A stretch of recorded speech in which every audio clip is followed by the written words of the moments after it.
Overseas now, the Israel Defence Minister says the country does not plan to have a permanent presence in Gaza and is open to discussions as to who would control the territory.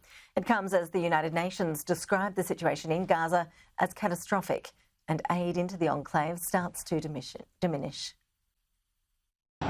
Only a fraction of aid's getting through to Gaza, and this truck, moving at speed, appeared to have men on top guarding it. At least one of them is armed.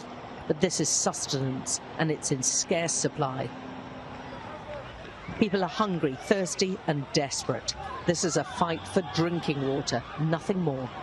The alarms from the aid organisations are getting more loud and more shrill, but still no breakthrough yet on any ceasefire or peace plan. Those tasked with saving lives in these conditions say simply it's becoming near impossible. We are also close to a breaking point because the more the level of desperation increases, the more people are also expressing and channeling their anger against the UN and against UNRWA, which is the face of the international community. There are yet more horribly familiar scenes of frightened families on the run. These, filmed by the Sky News team in the north of Gaza, suggest there are still significant numbers in an area under intense bombardment for weeks now. And the sounds of war indicate Hamas is still fighting. But Israel's emboldened by its latest show of support from the US, which has led to the lack of political consensus at the UN, so the killings go on. About 40 bodies were brought into Al-Aqsa hospital, many from a strike which flattened a building in the Maghazi refugee camp. About 80 people were inside when the bomb struck. Neighbours counted only 6 survived. We joined an unprecedented trip with UN envoys from the Security Council to the Egyptian Gaza border.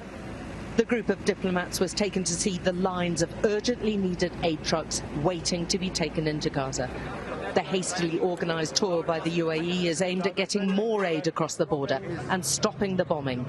But Israel's key backer, America, was one of the few who didn't join the field trip, amid signs of growing exasperation from their UN colleagues. So this is really a tragic event, not only for the Palestinian people, but for humanity, for the whole world.